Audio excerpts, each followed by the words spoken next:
Ooh, Howdy, we're in howdy. here. We've got Caleb. We've got Jordan, the Cypress master. Ooh. We're gonna hit the Cypress stuff hard. But yeah, let's start out with some banter while we're waiting for some people to join in.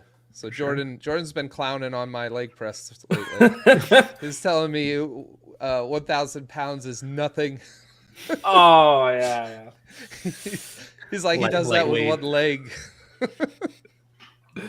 yeah. One toe on one leg. No, no, that is Dang. definitely not true. You make me nervous though. I'm not gonna lie. Yeah. I was So like, you're gonna like blow out your knees. Like I have like bad knees, and my family has like a history of knee like replacements, and so I'm like super cautious. Like I'll do like squats like very low weight, and I'm like, oh my gosh, dude, it makes me so nervous just watching yeah. your video.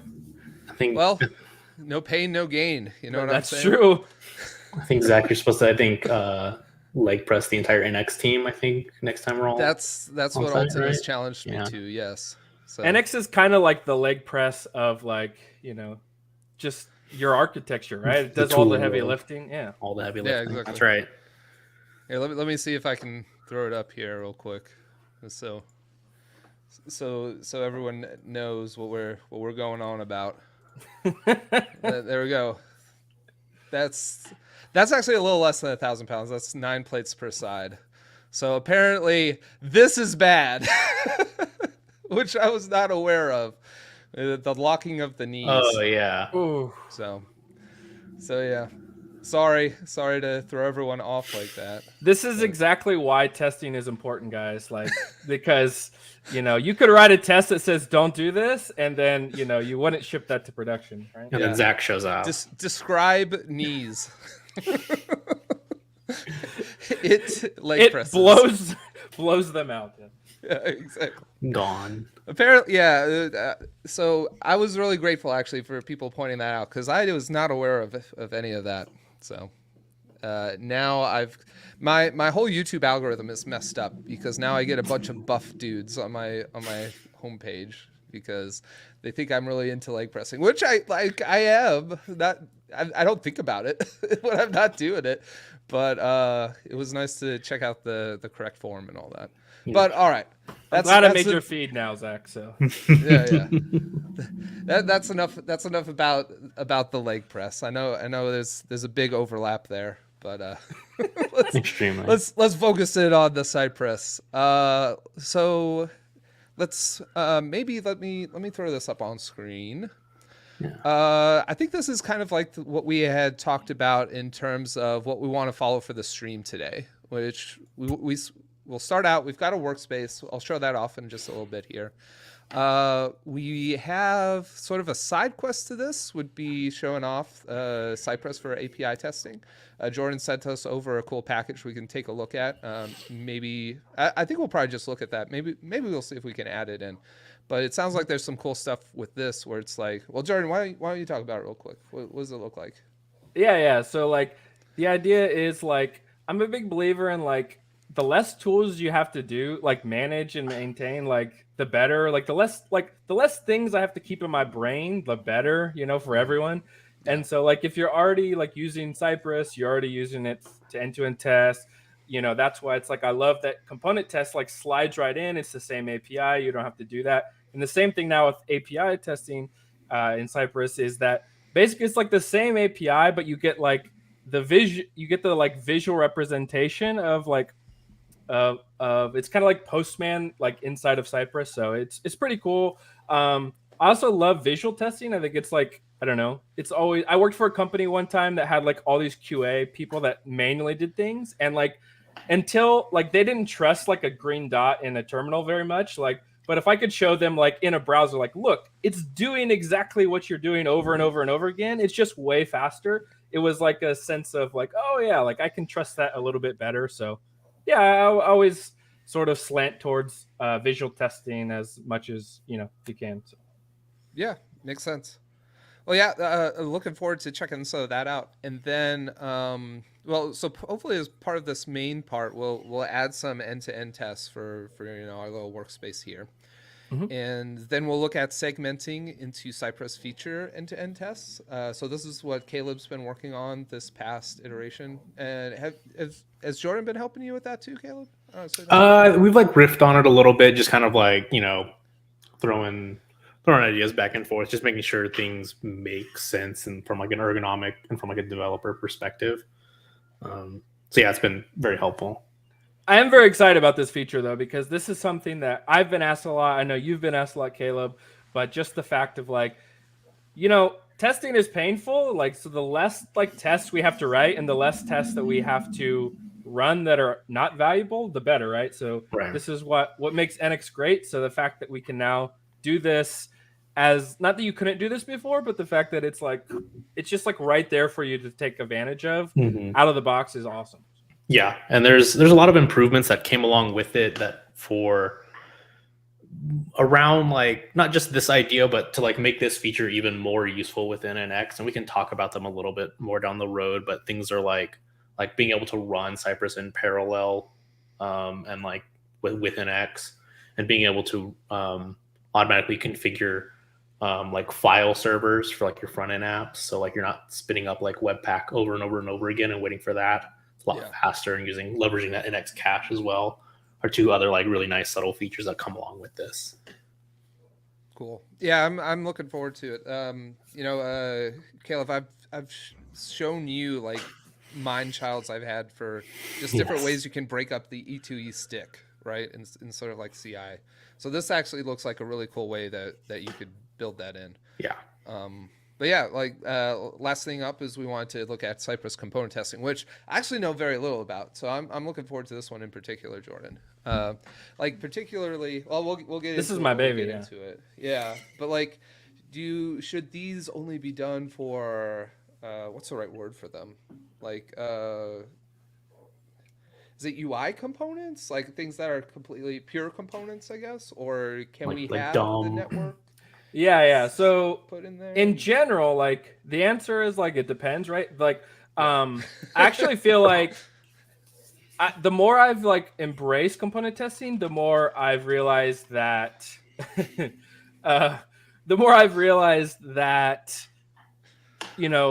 it doesn't have to be just presentational components or done components. Like it could be like pretty heavy lifting components. The real value is like, it's just isolated testing, and component testing is kind of like, it's like Cypress end to end meets Jest. And it's like really becomes this thing that it's really like part of like building components as well. But yeah, you can use it across any spectrum you want. The thing is, it's nice is like with end to end testing, you wanted to do like UI testing, but it was very hard to like pinpoint into something very specific, which this lets you kind of go the opposite direction, where you can start very specific and isolated and work your way back. And somewhere in the middle, like you're going to be like, okay, this is like easier to do an end to end. And somewhere you're going to be like, maybe this could be in a component test, right? But component testing is generally going to be faster because you're only loading the thing that you're actually testing, instead of like maybe other dependencies and assets and stuff like that. So yeah. Well, let me add. I'll add like my first hot take here, because it goes in. But so testing is all about identifying an interface and making sure the interface behaves the way you want it to, right? I don't know. Maybe that's in itself a hot take, but I think for me, my hot take is the only interface. Man, I wish I could type. That matters is the DOM. So I'm very high on what I think component testing is, because a lot of the times when I see like I think Angular is in particular violators of this rule, because because you have a class, it's so easy to make that interface be the class, when really to any user, to any one who's building on that, the class really doesn't matter. Like you could separate things into components any different amount of ways. No one cares. Totally. No one should care. So don't test those. Just test the DOM that comes out at the end. And I think like Cypress component testing, for what I've seen of it, it's forcing you down that mind path. Right. Totally. Like this is like one of the things I teach. Like we think components are really simple, but they're actually like really complex when you step back and think. It's like there's a class, there's a DOM, there's styles, there's like things that get injected into them. Like they're actually like mini applications. Like that's essentially what a component is. And you're right. At the end of the day, if you test from the DOM level, like it's a much more valuable test. And like, you know, in the Angular use case, it's like, okay, I just put out this blog recently where I talked about like before you start like converting all your applications to using signals and like changing all the state of your application. Yeah. If you're just unit testing those classes, all your tests are going to break and they're basically useless. But it's like if you're testing at the other way, then you know the DOM doesn't change, right? So that's where like a component test or an end-to-end test is way more valuable from my standpoint. Yeah, like I don't know. Anytime you make what should be like a refactor change, where you're like where you're just drawing like where you drawing the lines around your components a little bit differently. Every time I've seen it, it's like you run into this problem where like you have to rewrite all your tests. You're just pouring cement over stuff that didn't matter. You created extra maintenance burdens and solved no problems. Yeah. You gave yourself like not only did you pay the price up front of writing that unit test, you gave yourself the task for infinity in the future maintaining that one, right? Yes. Yeah, right. Absolutely. And that's where component testing is great. Like that's literally like the main problem it tries to solve. It's like you get my end-to-end tests keep breaking, and then like your unit tests are then useless. It's kind of like right in the middle where you could test like the sweet spot. And our applications are comprised of components anyway, so we might as well test them the way we're building them, right? So, 100%. Yeah. All right. Let's back get to squats. Yeah. Back to the squats out of here. Matters. Get them out of here. I was looking for.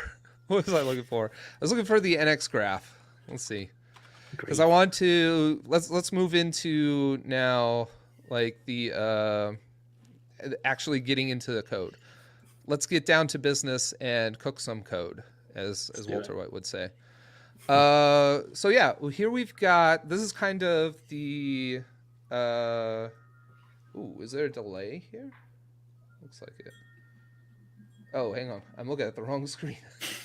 There we go. Y'all see the graph here of our projects? Okay, cool. So right now we sort of have this. This is what we've got. The project is kind of cluttered. So we got like a .NET API over here. There's a Dino API, but really the stuff we care about is like the to-do app right here. This is our React front end. You can see there's a couple libraries over here. And then we've got our API. This is a Node API. This is the one we'll be working against. So down here, there's like a models project. Let's take a look at that real quick. Get out of here. I got it. Just gonna minimize that. Just leave it up. Yeah. Just get it out of here. There we go. Sorry, y'all. And then let's take a look at some of these projects. Just what they look like in the code. Models has our interfaces here, essentially for like what the different request bodies are going to look like. The API clients, we can see over here. API client is like, we can think of this as just a client for consuming the API. So if we go over to the code here, inside of the client, we can see it's going to be a bunch of functions for getting data out of that API. So it's kind of like a wrapper around that, so we don't have to like inline any of this stuff inside of the app itself. And now we've got the to-do app itself. If we take a look at the app.tsx file, this is what's going on. We got our form at the top. We've got our list underneath it. And then right now we're using the React Query Dev Tools because we were on with Dominique last week and he showed us how to use that. So that's this thing down here, which I like a lot. Just a way of visualizing what's going on because we're using React Query to get our data. Nice. But yeah, like this is a simple to-do app. We'll add something here. We can complete it, we can uncomplete it, we can delete it. And that's pretty much it. So very simple example. So, but still hopefully real life enough that we can get into some actual neat stuff here. because what I'd like to do to start, I think, is just write some basic, add Cypress and write some basic tests for what we just saw, right? So how do I do that? Well, first we can use the Cypress project generator. Okay, let's do. Let me see if NX console or yeah. Let me see first. I'm just going to use NX list to see if I have the Cypress plugin installed. Yes. Yes, I do. Okay, so let's go to jump to NX console, and where's my generate? Right There it is. there. I'm in the wrong tab. Generate. So Here we go. was it Cypress project? Caleb? Yep, Cypress project. So we'll create an end-to-end project here. Cool. Name of the give it a E2E name. project. So the I guess to do E2E yeah, that's kind of the Maybe we'll call standard that this- NX generates for us. full, so we can discriminate it from like the feature ones we'll do at some point down the road. I mean, we don't have to because they'll be actually inside the feature itself. So there won't even be okay. an existing project, a new Neat. project in the graph. Cool. I didn't realize that. I figured each one of the features would be its own little node in the graph. No, it's interesting. added to the project itself. So then here we'll select the actual project we want to add it Oh, to. cool. So we can select it to what was it, to do? Yeah. There we So we can go. have that guy. Is there any way? Let me make this a little smaller because it's messing with my flow. Is there a way we can add like a backend project here too? Because I'd like for it to test both, if that makes sense. Like stand up the API and the front end dev server, and see if we can. We don't have a way to do that. Crap. No, Cypress does. Our executor doesn't support multiple dev servers yet, anyways. Okay. So yeah. If you really wanted to, you could use various set of other executors to run both at the same time. But I mean, that's a little. We outside don't the need to scope. do it. We don't need to do it. Yeah. Let's hit with this, and I guess we'll hit run, and Yeah, we'll see what we should be comes good up. here. Yeah. Okay. Cool. this is the nerve-wracking part. Nah, it's fine. I've got confidence in our stuff. Okay, it looks like it did it. Yep. Yeah. So you Okay, should have a cool. new project called to-do-e2e Let's find it. inside the apps folder. Yeah. Cool. And that'll just give you kind of some basic stuff here. So just a sample test, and then you'll have fixtures. So that's just kind of like a place to have pre-canned like data. We have an example there. And then we have some setup files in the support folder as well. Neat. Yeah. Okay, so if I wanted to just fire up Cypress, should I use the? Sure, you can use Next console. console? So there's an end-to-end target now. So if you want to go on the to-do E2E project, you can run E2E, and you can run that with watch if you want to see it visual, or you can do without watch, and it'll just run Yeah. headless. How do I add watch via the NX console? Is there a way? Actually, You're don't asking know. the wrong person. I'll have to ask John at some point. I think It seems I like thought there if you should click be. on it, I thought it gives you a see. I thought it shows the options. Like if you click to I run. think that's actually just going to go. Right? Oh, it's Yeah, that's like just in when the it run runs. target screen. Sorry, Sorry, what was that? in the run target screen panel where it says E2E down here, where it says generate. Yeah, all of those guys. Yeah. If you Go click down here. E2E, what does that one do? I don't know. Let's say to Right. do E2E. Is there watch in here? Yeah. Watch. There it is. True. There we go. Run. Yeah. Neato. All right. There you Chrome, go. I imagine. Yeah. Yeah, Whatever sure. floats your boat. There it is. Look at that fancy new UI. Yeah, so this will fail obviously because Yeah. that default test is not implemented anywhere inside the actual app, and that's Right. fine.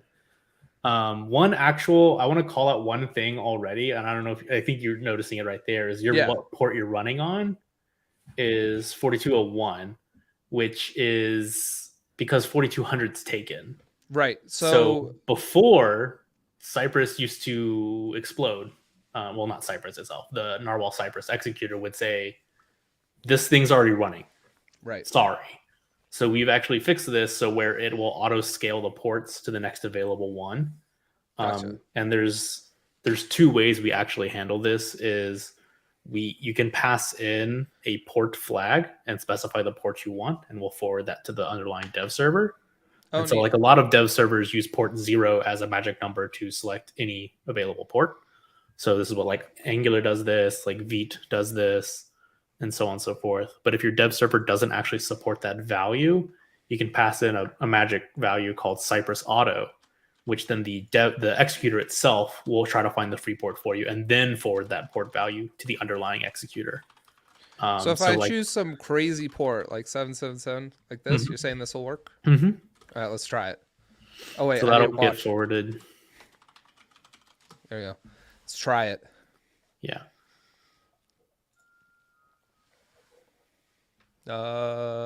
Here. Yep. Oh, 4201.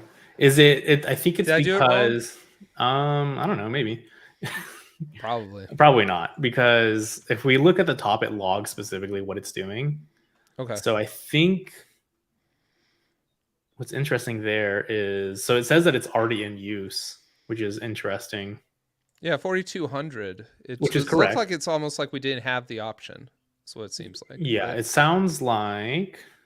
Oh, what version of NX? Oh, I may be on a later one. X version. Dash version. I mean, NX report as well, but whatever. Oh, my local is old. Should I go ahead and run an NX migrate? Nah, it's fine. We don't want to break what we have already. I'm like nervous. Don't want to do that. Okay. Yeah. So that port value would get forwarded down in there. Gotcha. Yeah. Interesting. Cool.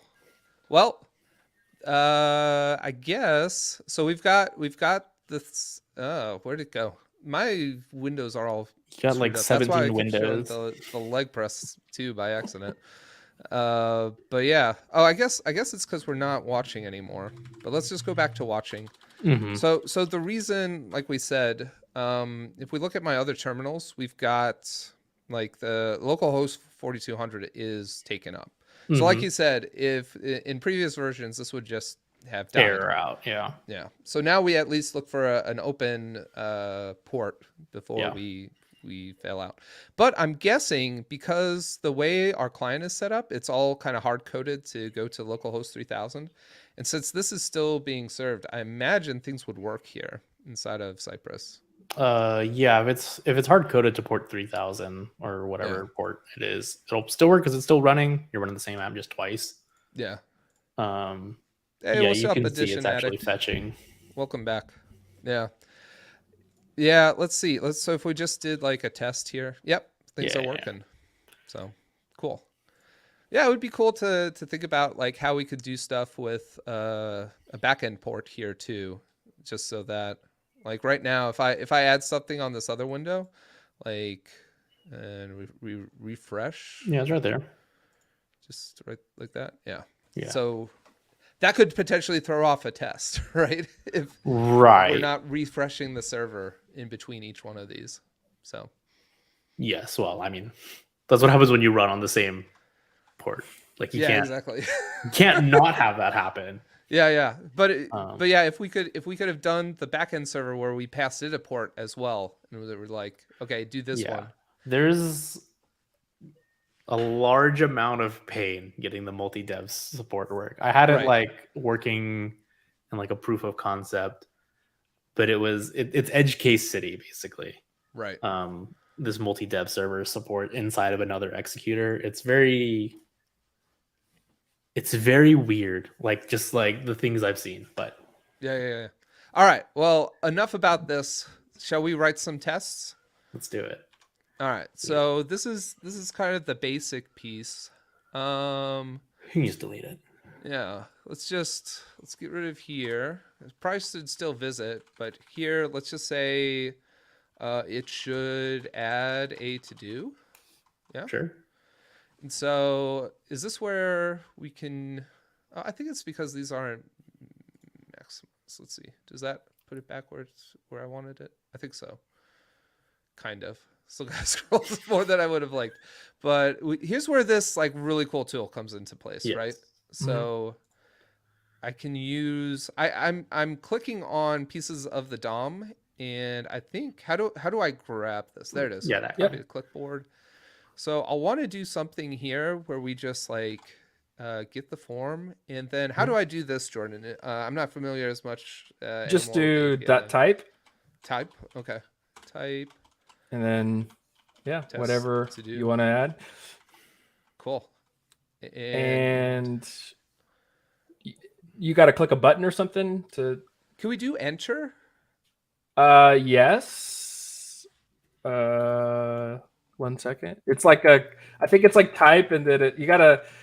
Can I change? Yeah, it something. Yeah, like that. All Try right, it. let's see if that works. I can just like the dev server is up now, so It's already it'll there. just yeah. So I can just run all tests. It already ran. Hey, But yeah. there it goes. And yeah, this is why I like to reset in between tests. Yep. But it's all right. I'm making the UI bigger, but how do I? Is there a way to make this bigger, or is this kind of like set? You here it can is. the viewport. So you have to either in your test or inside of your config say, hey, I want to make this a different size. Yeah, where does that go? Cypress here? config. Yeah, that guy. Config? Okay. Yeah. So and this is viewport. Yep. Width and height.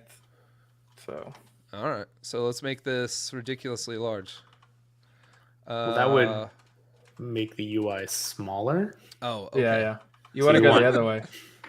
Let's make it Like ridiculously small 500 by 500 or something like. Yeah. That's really. Yeah.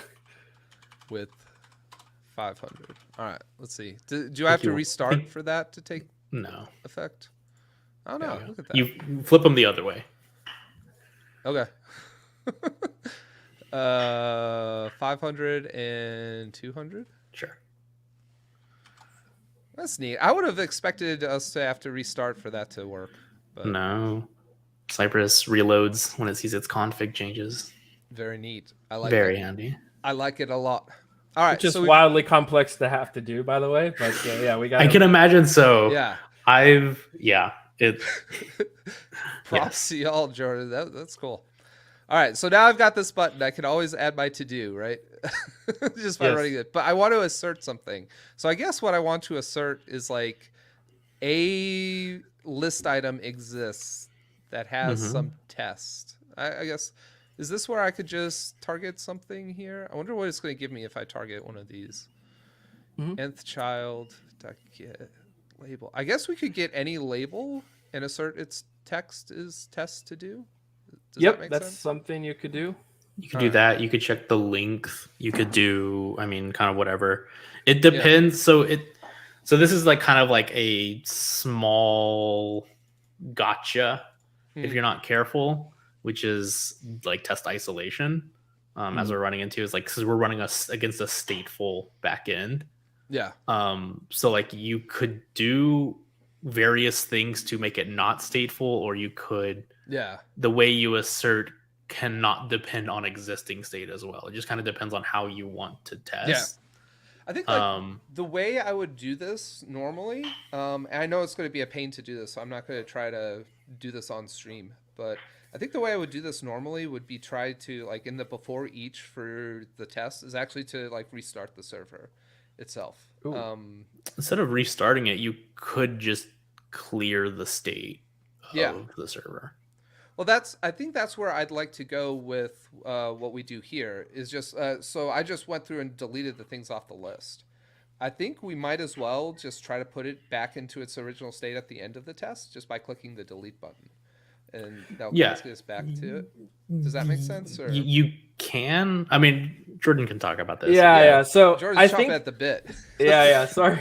So I think that you're actually really hitting the problem. Like this is the thing that we, like a lot of people run into, and the reason why is a real end-to-end test would basically be like, I opened up this app, I validate that there's no items in the list because I want to make sure when it's loaded for the first time there's no items. I want to then add an item, then I want to make sure that the item got added to the list, and then I want to delete it and make sure that it doesn't exist anymore. So really, like that should be an entire end-to-end test just in and of itself. because that's a much more truer, reproducible example.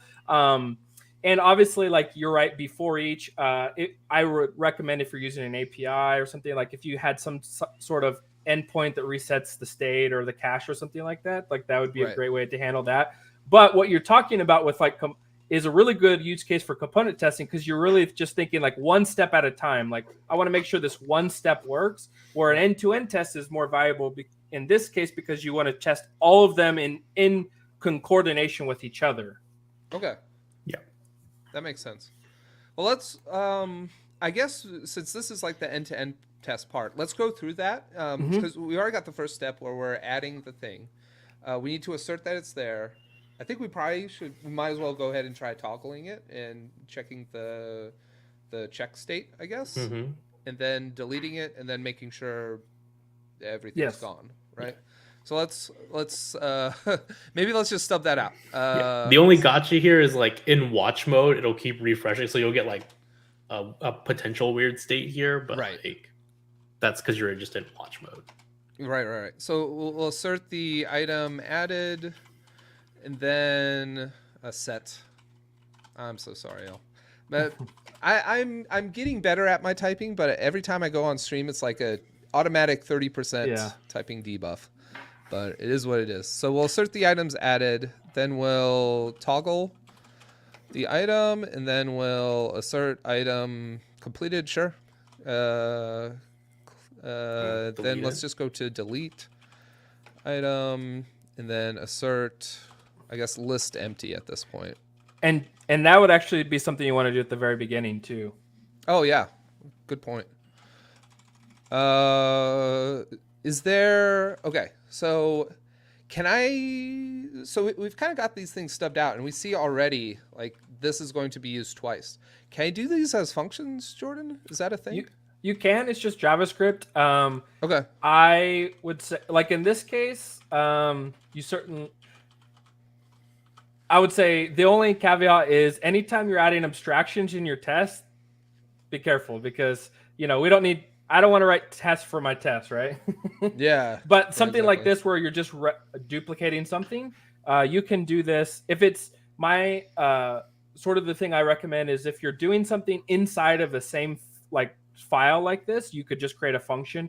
If it's something that gets spread out across multiple tests, like say logging in or something that's like something every test will have to do, or many tests, you can add that as like a global command that gets that can be used in any app, any like test or something like that. That's kind of where this commands TS file comes in, right? So this is where, so right now, I guess if we look at what I was trying to do, this is just a function inside the file. But if we edit it as command, then we could do something like sci.assert list. Assert list is empty or something. Yeah, whatever we named it. Yeah. Cool. Well, let's stick with the function now. And we'll so now it's stubbed out. I guess we just do sci. Just copy that. There you go. Well, yeah. I mean, you want to get all the items, and then if you want to just assert, you would just check the length of the numbers you get back. Yeah. Well, how does that look? Should like have length 0? Yep. Comma 0. It's in the same should. Oh, cool. And then it's li instead of il. It's not ill. It's old. It's list item, right? That's what LI stands for. There you go. All right, so we've got. Let's see if that works, I guess. And I don't know. It may have been like watching stuff as we did it. Yeah, there's a couple in here, but I guess just by hitting the refresh, we did. Okay, so we passed that. So you didn't find. Yeah, that makes sense. Yeah, but it's also like there's nothing there. Yeah, so your selector. We probably want to wait until like this is present before we do anything, I guess, right? Yeah, is that predicated upon the response from an API or something? No, it shouldn't be. Oh, maybe it is. Did you? Yeah, maybe it is. My only assumption is, can you open the network tab? Yeah. Inspect. This one right here? Yeah, just refresh the test. Refresh. Let me delete it first. I have no clue what I'm looking for here, but There should be, I'm assuming, a request to get the data or something. Yeah, it looks like this one right here. What does this create? Oh, I guess that was from... Because you have a create inside your... Because that got hit while we were running the test. So localhost here. That's a WebSocket. My only assumption is a different domain. No, this is it right here. Hitting localhost. This gave us the empty array to start. I don't know if y'all can see that. Sorry, let me get that bigger. Kind of. Well, it's just the DOM doesn't have any elements in it at the time of your querying. Right. It doesn't. It actually doesn't even have, like, this is the React query DevTools. If we look at the DOM snapshot, that's not even there. So it's almost like things are still initializing when we make our first assertion. That's weird.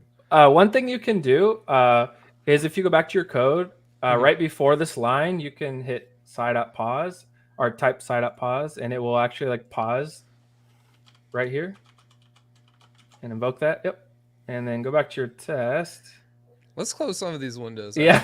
I get dizzy every time we scroll through. I guess let's keep that one. Oh, I think I know. Let's minimize this one and then put them side by side. Side by side. There you go. That works. Oh, nah. I think side by side is too small for people watching. Oh, that's fair. I have it like blown up on my giant screen, so I'm like, yeah, this is fine. All right. So now when we pause, we actually see this stuff. So and if you wanted to basically resume, you just press that. Yeah. So and this one I could like it's like step through. Yeah. Oh, cool. Let's try that. Yeah, it's not gonna like it now. Yeah, because so adding that pause. It's because there was an item there. That's why it's failing. Right, but I think before, like if we remove the pause, let me see if I can show this, because I think I noticed this. It's the network request being asynchronous. Yes, but if we look at it, like this passes now. I can keep rerunning it. It's like the pause is, it's like the quantum effect. By observing it, we're changing it a little bit. I think it's because you're requesting localhost port 3000, but you're running on port 4201, and I assume it's not auto weighting those different addresses. I don't know how Cypress auto weight works, but so one thing you could do is you can set an intercept for this request, like basically like in the before each or something. If you wanted to, and then basically you can assign it to an alias, and then basically you can wait for that request to resolve before it continues. Yeah. This is what I would do normally, Jordan, is just like get something there so that this is like putting a wait for, essentially, is the way I would do it.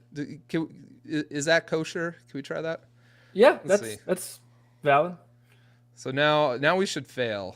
No, we're still passing. I don't know what it is. I don't know why that would change anything, though. You just queried. That's all you did. Should it... Does that not assert that it exists, though? Like, the idea would be... Oh, no. Well, Cypress does this differently, right? Where it's like... So, it depends on how... I don't know how your app is set up, but is it like, hiding everything? Like, if it's in the DOM, but it's maybe. Let's see. You could add like should be visible or something like to the end of that. Okay, let's try that. Should is it b.visible? Yep. There you go. Cool. Let's try that. There you go. Okay, now it's failing like it should. So there must be with the way your app is running, like it's like hiding or it's like flickering, right? Yes. Yeah, I think so. I think that is what's going on. Yeah, okay. we're slowly making progress. Jordan, do you have a hard stop? I can go. Yeah. Okay, cool. Well, I'm just trying to gauge for. I think we got 20 minutes left according to the schedule. Let's try not to go too far. Shouldn't the UL element have a length? UL element. Yeah. Oh, I guess you're saying we could check that on there. I guess we could do that, but All right. Well, let's try to hit this piece. So assert the item was added. How would we do that? So The easy way is just do that exact right there, right? okay. So we'll just say, oh, did I not copy it? Copy. Side.get label dot. What now? Is it like has text or Yeah, or you could say dot contains. contains? Or Okay. Contains. And then test to do. Yeah. Let's do this. Yep. Test name. Grab it.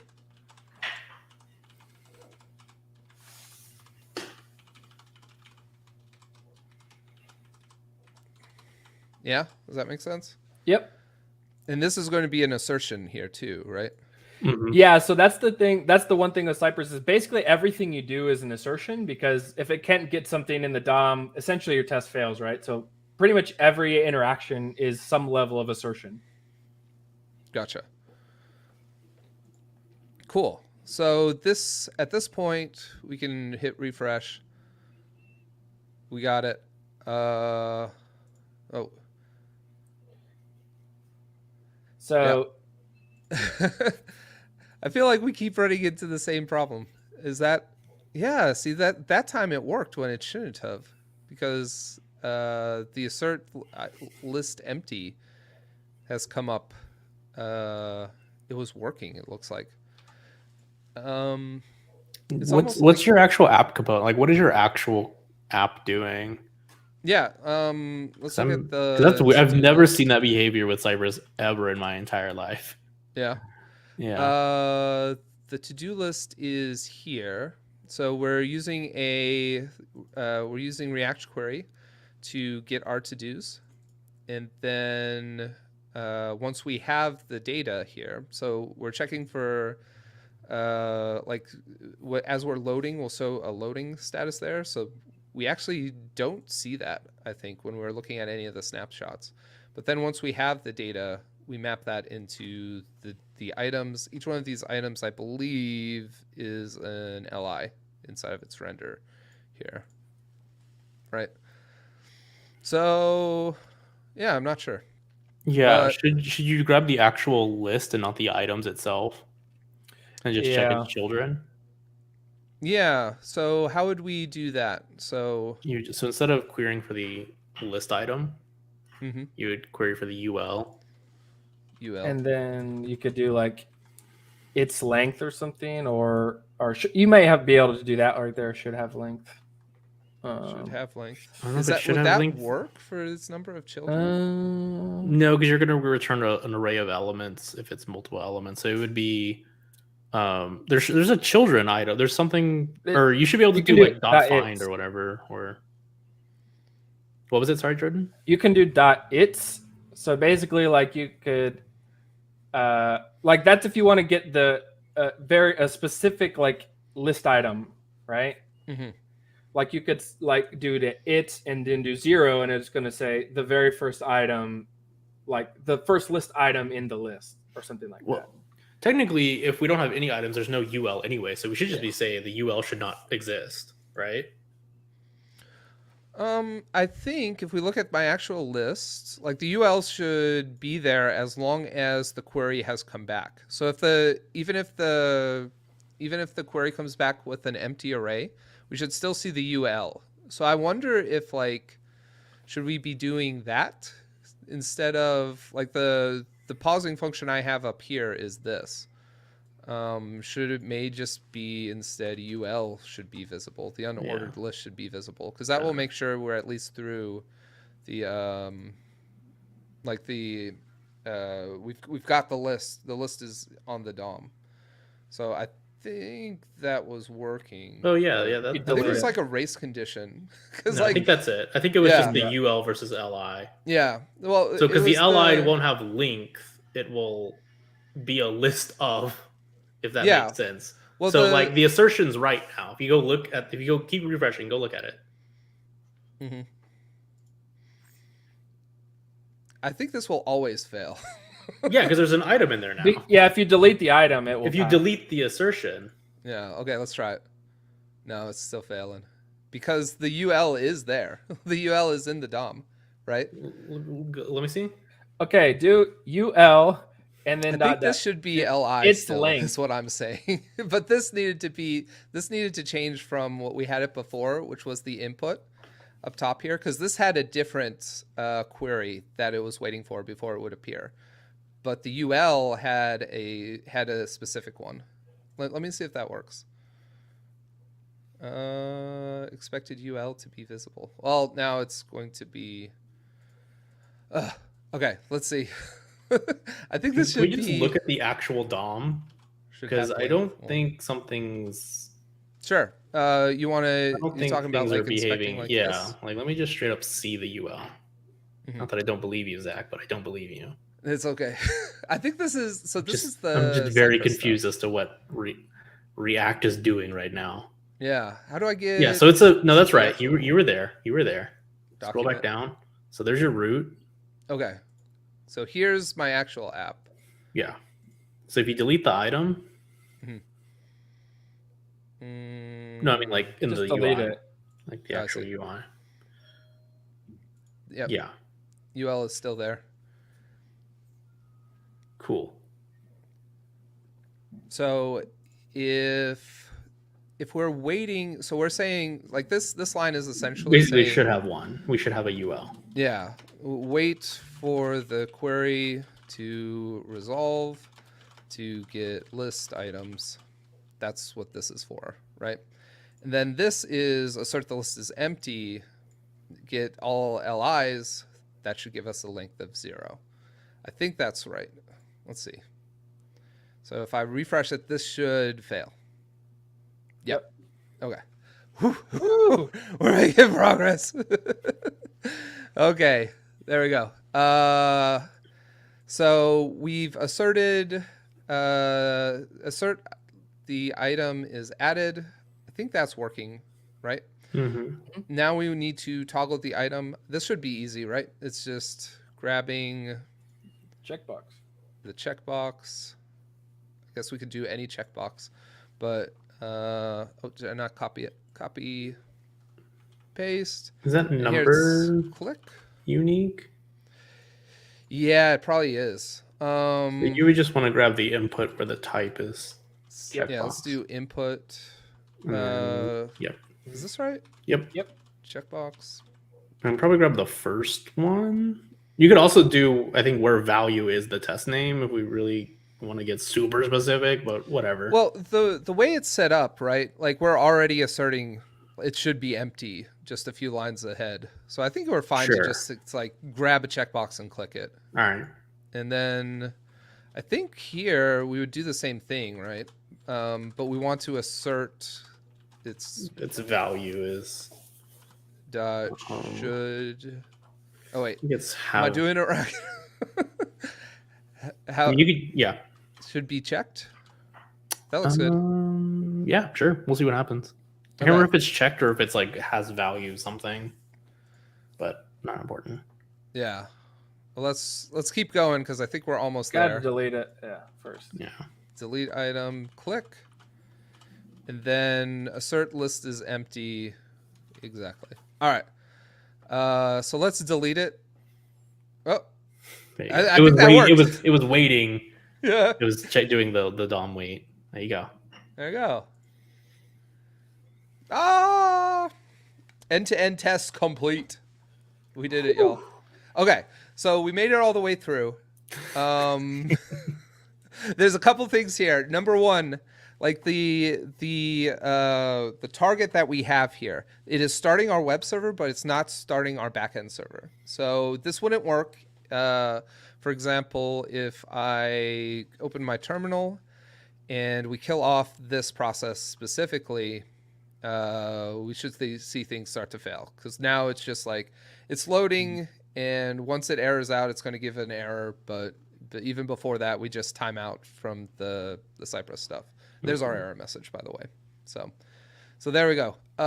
That's maybe piece number one, and then piece number two is that well, it's kind of that we are. I don't know. I feel like aside from the server just not starting up by itself, I think this is actually a pretty robust end-to-end test, right? Yeah, for sure. And given- one of the things like yeah. you're mentioning is like all the edge cases, right? Like Yeah. this is where component testing is really valuable because it's much easier to spin up the edge case you want in a component test than it is to like, how do I trick my server to give me the exact response that I want so I can test this edge case? Yeah, we're kind of reverse engineering things a little bit, right? Yep. Which I actually think, like, going back to your example from earlier, Jordan, like the QA people who are like, this is the steps I'm going to do. It's kind of, I feel like it's very similar to what they would have done, right? Like It's like, yeah, maybe a little bit more technical because we're in the DOM being like, get a UL. Sure. Who knows what that really means? But yeah, okay, cool.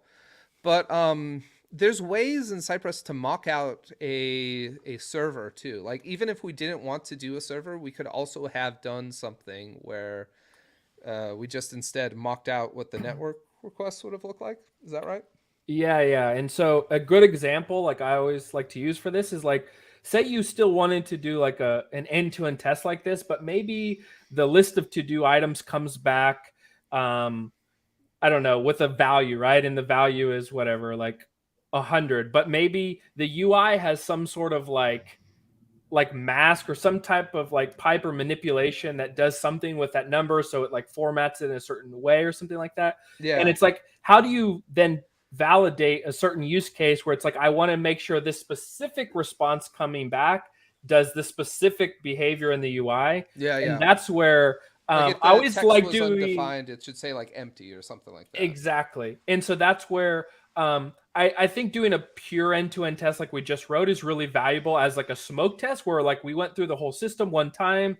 We feel good that it works. But then, then I like to use either side, intercept to basically set up the scenarios that I want to validate my front end against, either in an end-to-end or a component test. Yeah. So that way we could do stuff like loading, you this messed error up. message, for example. Yeah. Exactly. Cool. Hard to grab those though inside of the smoke test itself. So okay, cool. Well, I guess going like if we go back to our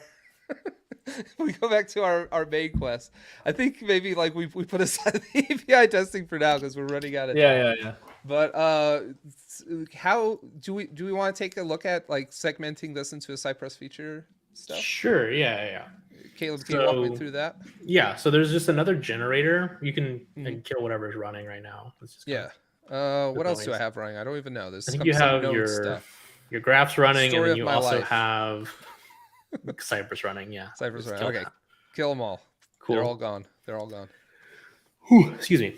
So there's another generator which you can just use console, and you can call it should be called actually I don't know if you're up to date. It should be called Cypress. We're gonna need to jump. Let's just do NX migrate real quick. Latest, yeah.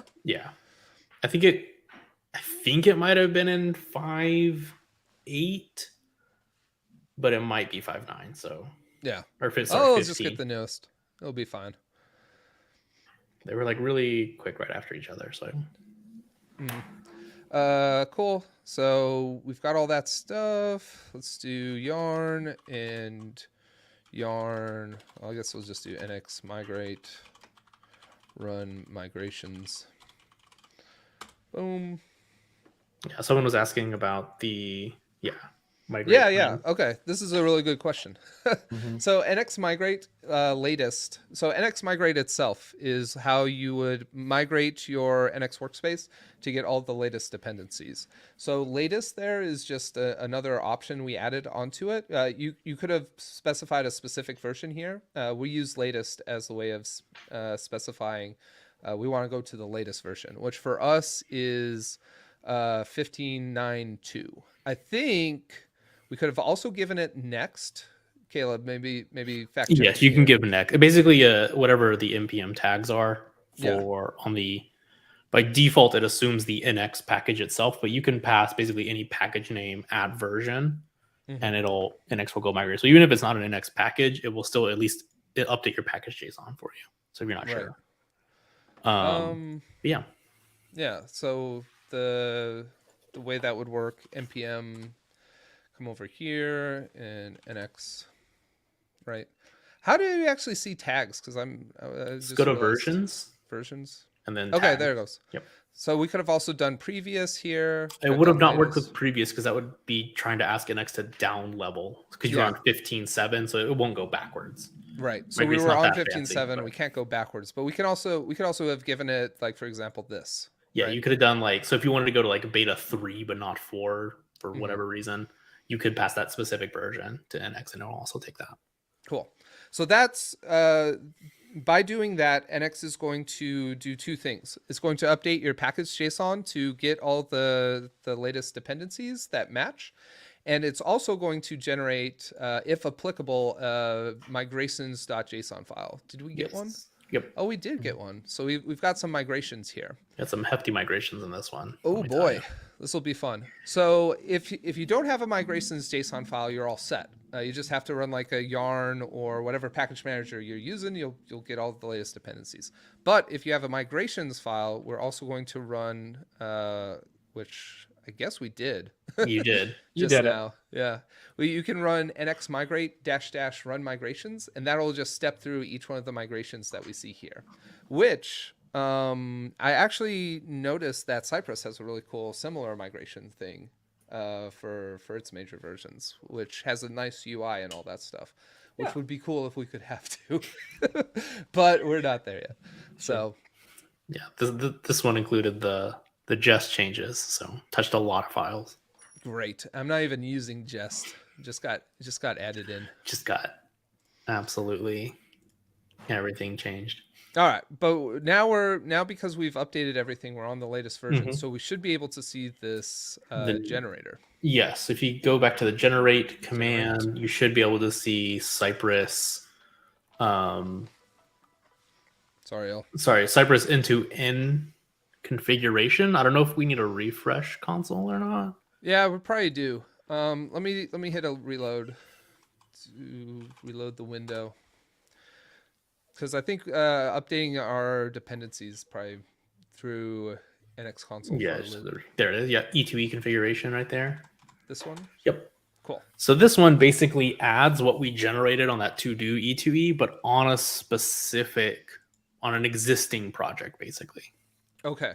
So I've got things segmented into my add to do form, and I think somewhere down here is like the to do list. Yeah, so let's do the form, because the form uses list, right?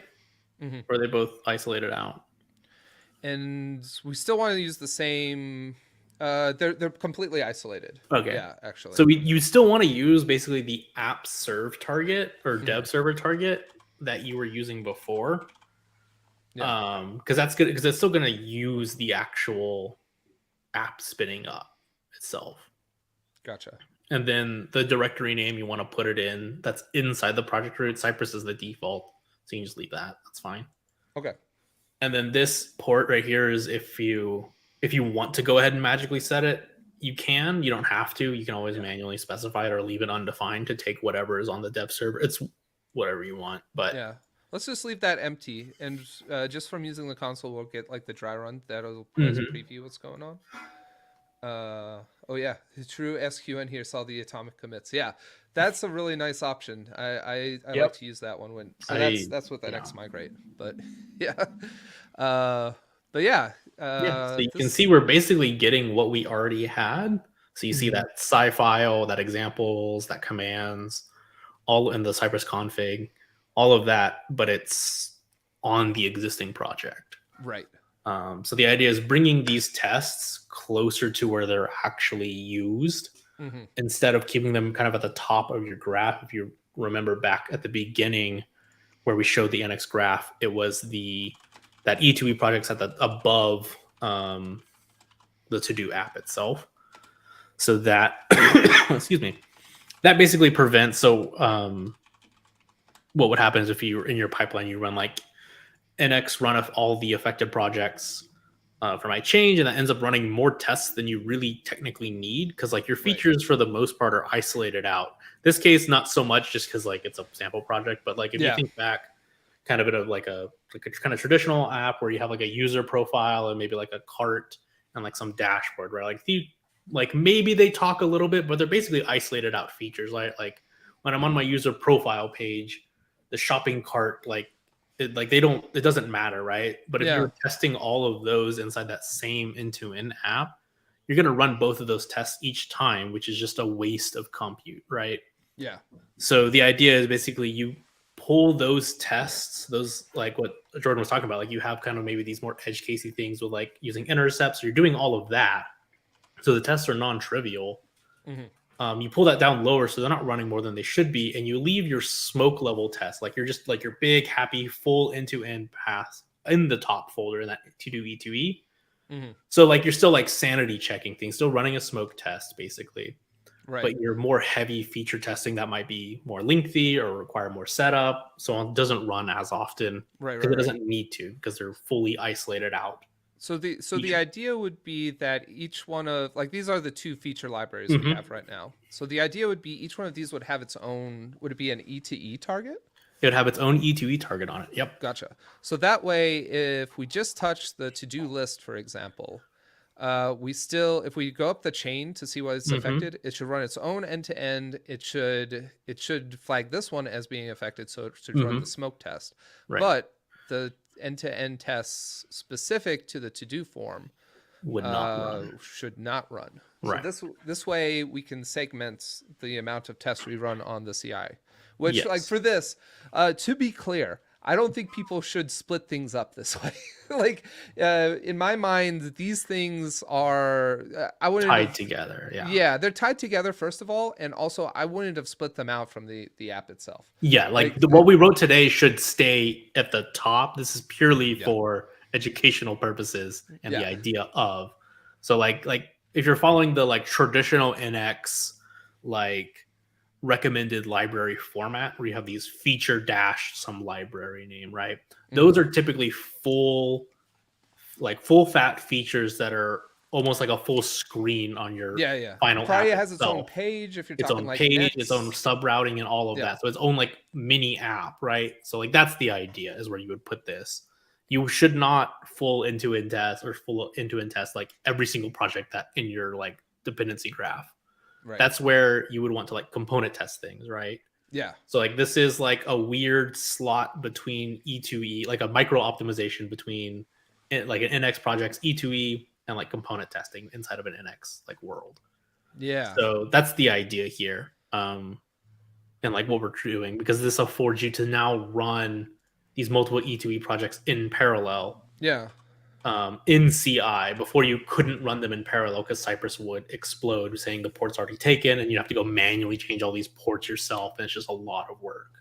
Yeah. So that's the idea. Is now that we have all of these features, we can do that. And there is an extra like cool feature hidden about this as well, but because of the way this project existed before, it didn't happen. But when you generate a new project, we'll actually generate what's called a static serve target. So these basically use a file server to serve up, to run the build for your app, and then serve the static like HTML and JavaScript, CSS files. Yeah. So we set that up for you automatically for React, Angular, and Storybook. And then Cypress, the generators here, will see that target and then auto-configure the CI configuration for that. So when you run NCI like -- configuration equals CI, it'll just use that static. So you'll get cache hits on your builds, and it'll spin up faster and use less resources. Oh, that's neat. Yeah. And you can generate that yourself manually. It's a sub-generator inside of Narwhal Web, the package. And so we just do that automatically for you. Gotcha. Cool. So like the way that our end-to-end test was set up, we gave it the dev server target. That's just the normal serve. So if we were to run it and our app was huge, let's say it took us a long time to get that serve up and running, it would go and have to take all that time to get it up and started, and then take the time to start up Cypress, which is actually pretty fast these days. But then it would be ready to go. Versus by having a static a static serve here, the idea would be, well, we can cache the result of a build, like building a project out to its static HTML and JSS JavaScript files. So we can cache that, and then we can just easily run a server just to serve that static load. file server. Yeah. Yep. So that way, if we think of it in chunks of time, we basically cut out the time that it would have taken us to start up the server. Yep, because theoretically, you've already built your app before you even component tested, but that first hit will build it if you haven't yet. Right. And then all the subsequents will just get the cache. Yeah. Very cool. So we do that kind of like a very handy optimization for CI. You can also run it locally. No one's going to stop you. But typically you're like watching your build locally as well, and paying the cost of doing a full build every watch is like costly. Right. So the experience from local dev doesn't make too much sense to use it, but from a CI perspective makes, I think, a lot more sense. Gotcha. Makes sense. Yeah. Cool. Well, let me hit run. we'll need to wrap this up real quick, but I did want to take a look at like the changes here. So this I ended up adding it to the to-do list here. Yeah. So here's that Cypress directory. Yeah. It's almost the exact same. Yeah. The only specialty is this little dir right here, which just tells us where to go. Gotcha. Just to be a little more explicit. Yep. And then it's all essentially the exact same thing. Yeah, without actually if we look at our NX graph, hasn't changed. Yes. Which I actually like a lot. That we did add another node. I was thinking we'd be adding a new node that like points at this to-do list. No. The idea is to make it like on it, more of like, I guess, a fluent way of speaking, right? It's like NX E2E this project, where the project is not specifically end-to-end, right? We have this kind of in the, like, if you work in like the standalone projects or whatever, you can see the, like, you'll do like NX E2E E2E, and you'll be like, what? And it's because you have to tell it specifically to run the E2E project inside of that standalone app. And so like a sneak peek, the next kind of iteration cycle proposal is deciding if we want to actually stop generating this one, the E2E project itself, and always put them on the app or whatever. Or maybe conditionally on standalone we do that or not, like whatever. It's kind of we haven't figured that out. That's just kind of something I'm going to propose, because I just like it from a more fluent perspective. Is like, I want to end-to-end test this thing versus I want to run my end-to-ends for this project. It's like a very subtle thing, but it's a little Yeah, I think so. So like if we look at the graph here, I was going to refresh because I drew this line because the way our smoke test is, it really does actually depend on the API as well. Yes. In addition to the front end. But hopefully the way we would write them specifically for this feature would actually be we'd be using the mocking out of the network requests that Jordan was talking about earlier. And technically to do E2E doesn't depend on the API, but to do depends on the API.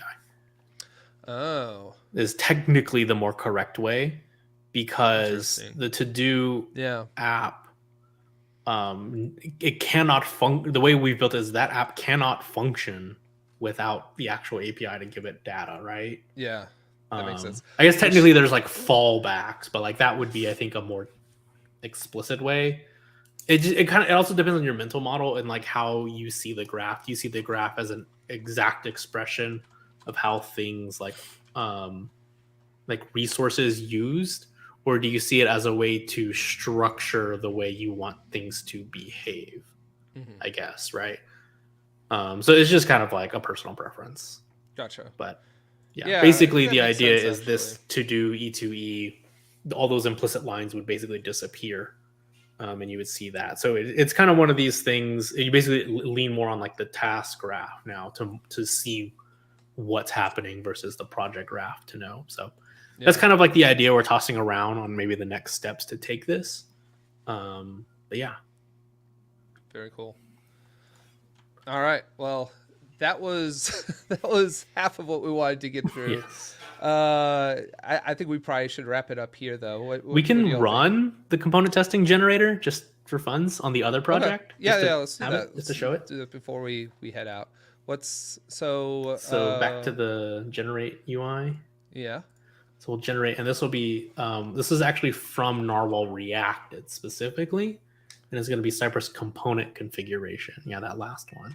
Nice. And so this basically just takes in a project. So this is the project, the library that we want to test. So this would be like the to do. Let's do to do the other form? one, which I think was just form, that one. Yeah. And then we also have this option to generate tests or not. So this will basically run through your library and find components and generate a sci file for them. Gotcha. So yeah, it basically uses the same utilities as like Storybook. And so I think I actually don't see the side. there's like a very specific condition that it requires. And so sometimes people write components where it can't find them. It's like on my to-do list to figure out what specifically about it, but Fair enough. it's yeah. Well, let's hit run and see what it looks like because I'm curious now. Oh look, we got to do some installing. I guess there's Yes. some new stuff we needed to get from that. But while that's working, let's look at the libs. Yeah, so add here, form. The form. So it looks there's the pretty Cypress similar. stuff. Yeah. Yeah. So if you look at this guy, so now there's a different key inside that config called component that we're using. Mm-hmm.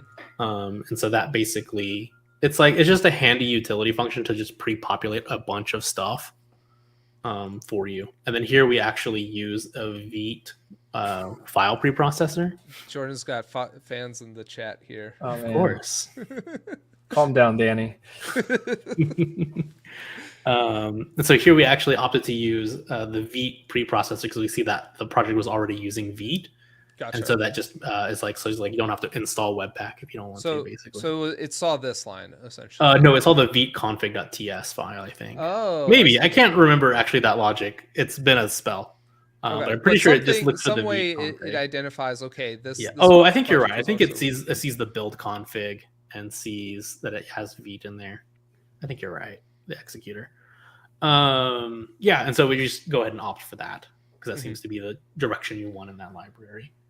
And then Cool. so inside that support folder, you'll see there's just like basically a kind of separate. So Cypress support, yeah, it's green. Yep. So there's basically this component.ts now, instead of a e2e.ts. So basically we isolate those out.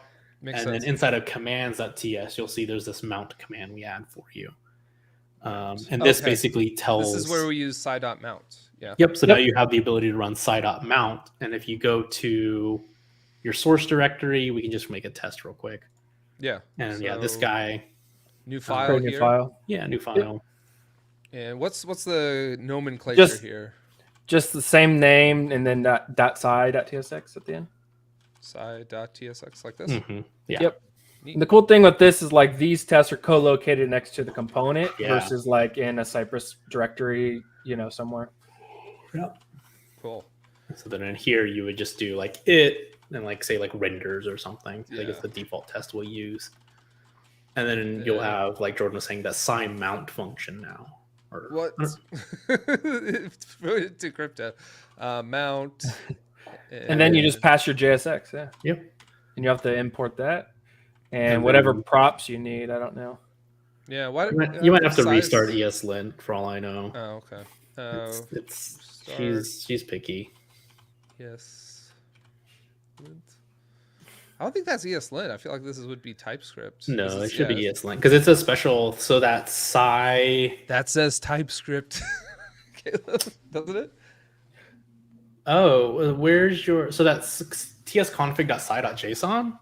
You see, we can go to your tsconfig.json. Inside the project, yeah, this guy, and there should be a reference there now it is. To this guy. Yeah, I think we need to restart the TypeScript server then, right? Okay, well let's restart TypeScript server. I mean, you did say it's almost always ESLint for me. So yeah, I'm trying to get out of that habit of like being like, obviously it's ESLint. Well, okay, well, because in messages in LunarVim, it's always ESLint. My screen is just red with ESLint errors, and I'm like, these are useless to me. They're not really errors. Yeah, so then there we go. So now I can find that file. Okay. And then any And args now, that guy takes, I don't know if it does or doesn't. so what's the name of this? So scroll down to the component bottom here. test? So you have Component test. component test target now. Ah, And you also Alright. notice the dev server target, the same kind of way we did for the feature thing. It's the same sort of concept. Yeah. oh, And that might be that's going build. away. So Interesting. yeah, and technically behind the scenes, like from a Cypress standpoint, is end-to-end tests don't, we assume a dev server is spun up somewhere else when you point you visit some domain or some URL, where Right. component testing actually bundles it has the bundler involved with it. You guys are just saying, hey, this is the target we want to use to bundle, and that's what Yeah. that's what that So NX we're component saying- testing preset Yeah, does. yeah.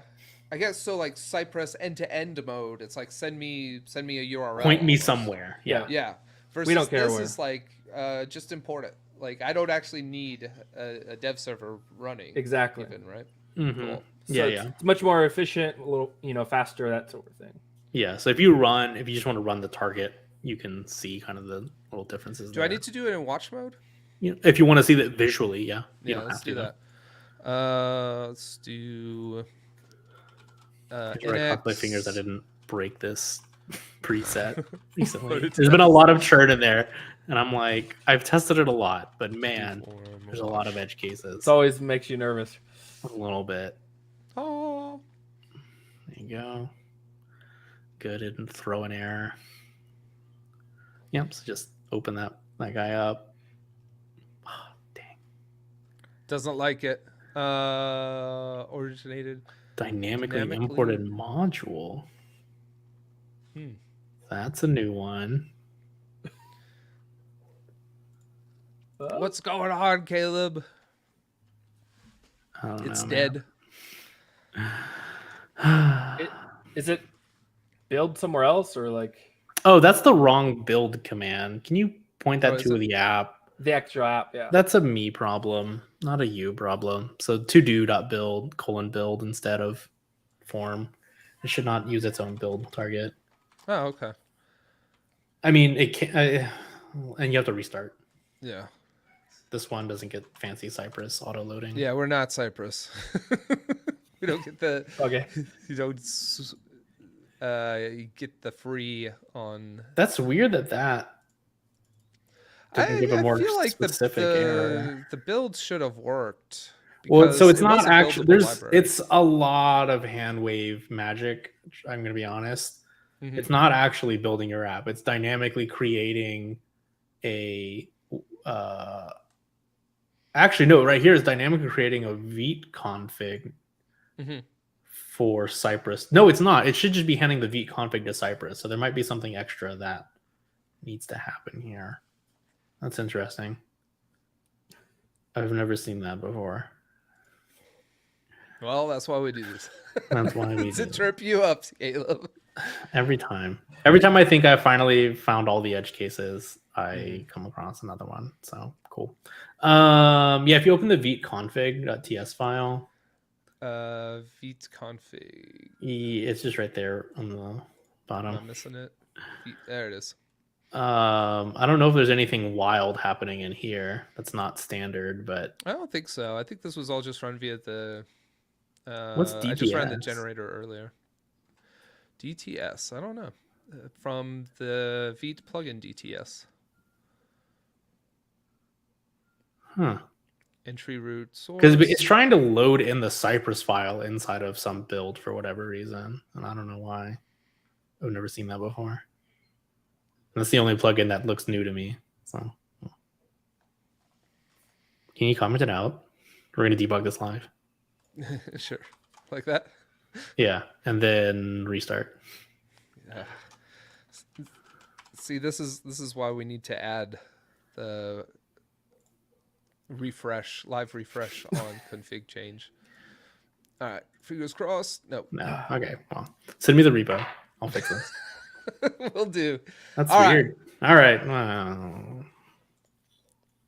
Oh, we've got True SQN has the potential fix, build common JS options, Add to config. Should we try this? Sure. Build. Let me see. So where was Can't hurt this anything. inside of the VJ config? There might need to be some extra excludes that I'm not familiar with. Yeah. So this was inside here. What version of Vite is this, by the way? Should be 4.2. Okay, I'll check that. this is the problem, I think. 4.2, I think, broke a bunch of things, and that's probably the problem. It's actually probably on our end. I'm trying to parse the layers of braces. That should all be inside build. It should all be inside of common object. Oh no, you're right. You're right. Optimized app. That doesn't look like a available one. Is that that's inside of build? I don't know. I'm not the Vite person. It's not. I don't know how built. Vite works. Yeah, I'm not super familiar. There it is. There it My is. steps disabled. False. All right, let's see if that. If this works, that'll be fantastic. I'm assuming we'll need to do this, but Maybe. Probably not, because we don't actually dynamically generate anything with Vite. Nope. We just pass it through. Yeah. Double check what your Vite version is. I think this pretty much sums everything up.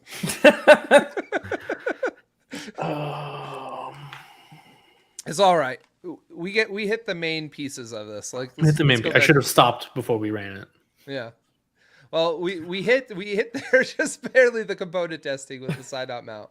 We didn't actually get to see it, but we saw how to segment end-to-end tests, so that could help us split those things apart. And QSQN, thanks for trying. We appreciate it, bro. More insight than I had at the point in time, so that's perfectly fine. All right. Yeah. Hot takes. I gave mine.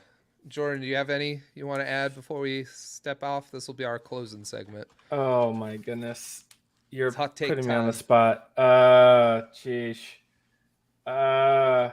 Unsweet tea is better than sweet tea. I know, like What? the people in the South will like. Gee. I'm not a like to drink sugar person. So Straight for the jugular. Goodness, Jordan. That's rough. Yeah. that's also right on the fly. I mean, you guys didn't give me any preparation for this. So. Hey, we appreciate you stepping in and ad-libbing for us, Jordan. Really appreciate you stepping up on late notice too. So appreciate you, bro. Cool, Caleb, man. you got any hot takes to finish this I don't know. up? I don't know. I feel like these takes are pretty mild now, but code coverage is an absolute useless metric that should never agree with exist. that one.